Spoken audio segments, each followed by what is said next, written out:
Hi there, and welcome back to Warhammer Inquiries, the probable lore question series for the wide universe of Warhammer. Tired of lore channels being long-winded? Upset that you can't source someone's claims? Need a reminder or simplification for a friend or RPG session? Then rest assured I am the man you need. The topic today is thankfully simple. Unfortunately, it is also rife with misinfo, mainly due to the community. Rather, it's more misconceptions than misinformation, but oh well. Let's start off simple, my dear viewer. Power weapons are melee weapons, generally with some exceptions. We have outliers, of course, but jack of all trades, master of none. Ignore the other half of the saying. Power weapons enshrouded specifically on the blade or blunt portion of the weapon itself with a power field, owing to the name this power field requires. You know, power. Now, I'm not exactly sure how much power it draws, but requiring a heavy battery on one's back, or in the case you are a power-armored fridge, you could steal some energy from your backpack. Or the weapon itself has an inbuilt battery, perhaps adding a bit of heft behind each swing. Now, what's the purpose of a power weapon? Why not a regular sword, halberd, etc.? Simple. Armor, particularly heavy armor, is consistent, and then we have the humble orc, who are generally so thick that your blade will get trapped by the blubber and muscle of the alien. It'll be quite awkward to look up and be unable to retrieve your weapon now, wouldn't it? You'll make an excellent example, and warning though. So how does a power weapon match up in this instance? Well, depending on the application of either blunt force or slashing, then it'll go one of two ways, or three, technically. In the case of blunt force, the power field will enhance the crushing force and often will obliterate the poor target in question. The power exerted, usually equating to swinging a large hammer, though without the downside of too much extra weight. The most familiar you'd be with this is the thunder hammer and power fist. A slight correction for a few people, because for some reason they got the idea that the thunder hammer is not a power weapon. It is. It uses a power field, slightly different from other power weapons where instead of enshrouding the hammerhead, it only activates upon hit, which, you imagine, will create a bloody remain or knock whoever survives back a few paces. Though, that's if they survive. A thunderhammer is a power weapon. The power fist, which you might think works the same, doesn't. Like a power sword, it has a power field, but where a difference is that the large gauntlet has an inner system, particularly around the fist, which aids the user in swinging around an armor-rending fist.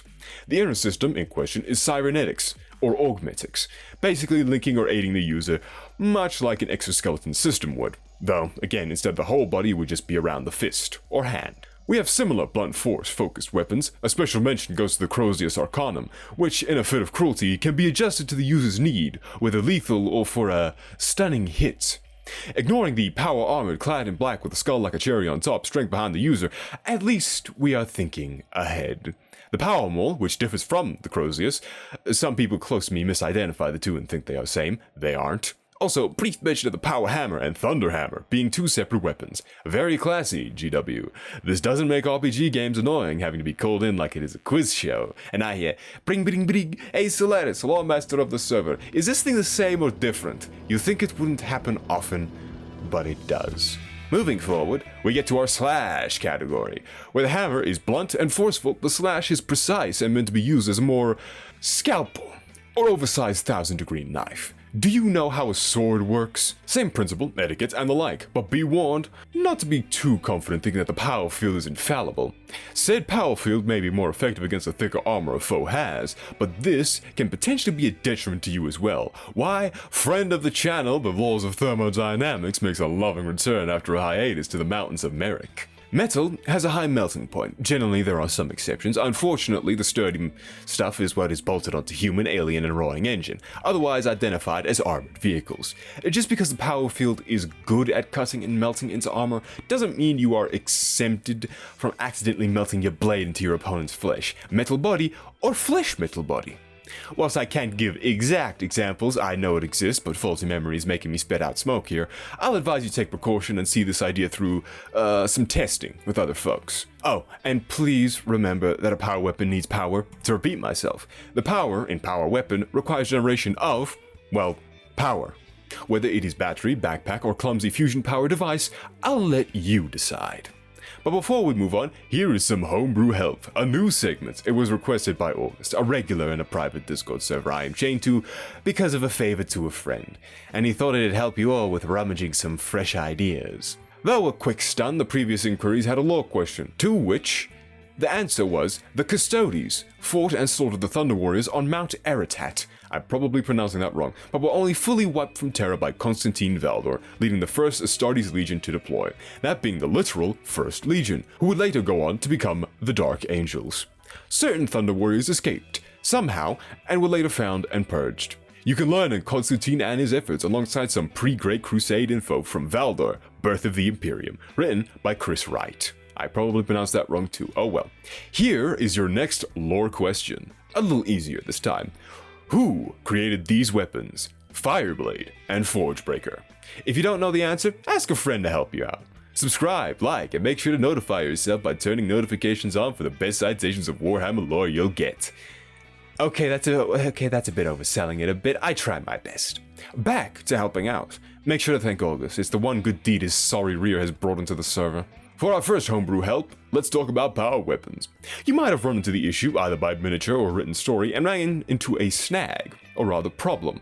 Have you, my dear viewer, ever wanted a power weapon that isn't normal? A rapier, dagger? Fear not, for it is possible for the power in power weapon to be an affix term. What does this mean? Much like a video game, every weapon within Warhammer has a certain list of tags attached to them. In the case of a power weapon, power can generally, keyword generally, be seen as heavy armor counter, in its simplest form.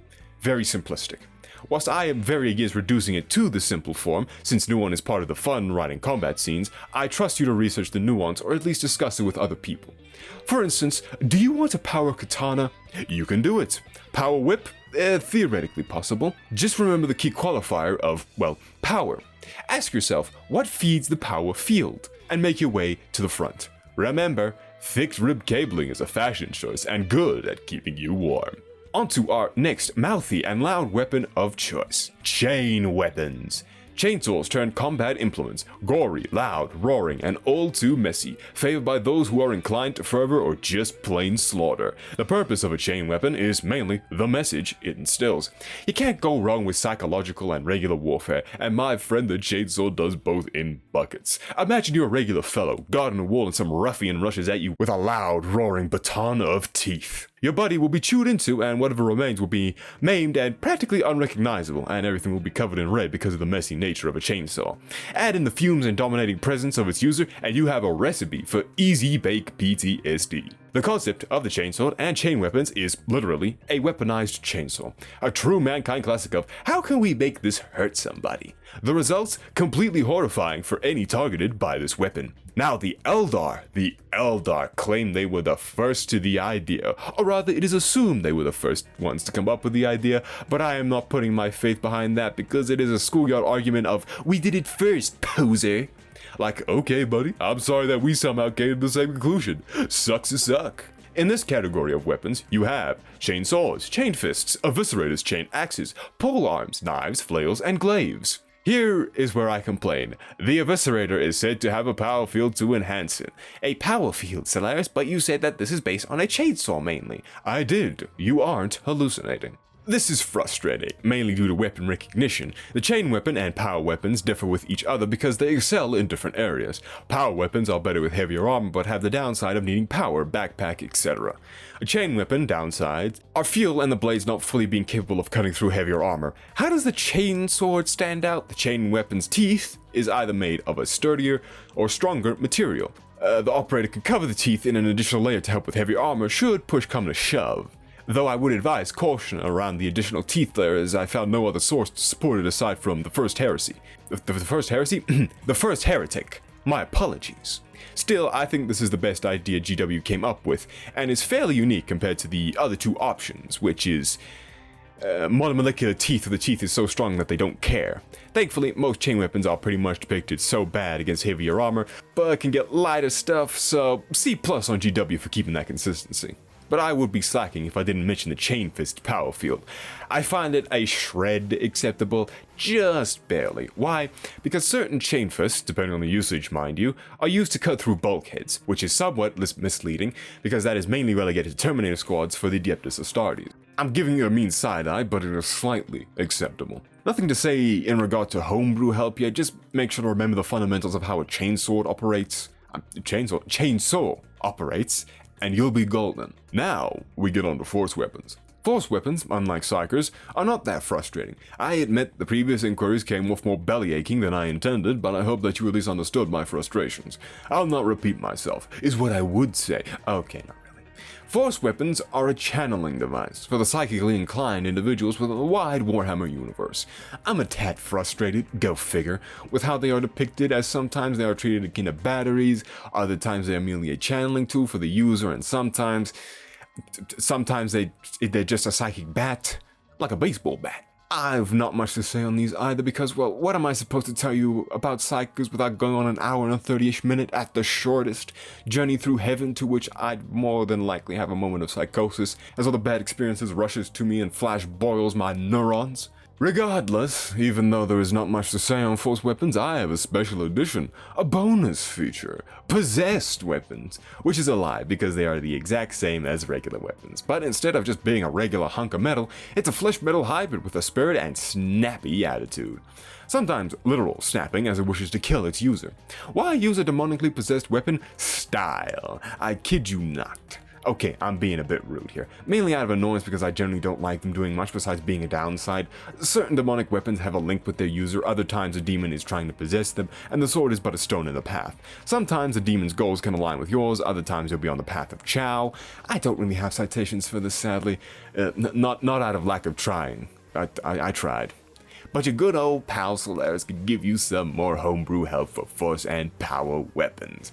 But I already gave you the help beforehand. Correct. But here is where I give you an additional tip. Power and force weapons are confusing, and I have seen people struggling with how to properly describe armor piercing, melting, or just having a hard time understanding the concept. Don't worry, it was something I too, alongside a large swath of people, didn't get either. Trying to describe armor melting is, well, easy. The hard part is how it affects the individual target. Believe it or not, but metal melting on the skin is very bad. I'd say look it up, but that's mental damage and commitment beyond reasonable levels. Just as metal melts and quickly cools down, either on flesh or through an armor puncture, I see people forget that incredible heat can also flash cauterize a wound. Flash cauterize, Solaris? Basically, instead of a bleeding stump, it is a charred red mass of muscle, neurons, and the like. Very painful, can't recommend it. Very horrible to feel, but if you can avoid the shock, then it'll be more than a nuisance. Another thing people forget is that power weapons can also be parried by other power weapons. Said parries are often accompanied by bright flashes of light as two power fields cross streams. Stop giggling. This may seem like useless showmanship, but a bright flash can serve as a flashbang or distraction whilst you get in your next hit. Whilst I can't say much on force weapons, I treat power and force weapons much the same, even though I probably shouldn't in my homebrew writing. In my previous inquiries, I mentioned a mechanical interpretation in regards to how the warp worked, but I'll repeat myself. The warp is untamed energy.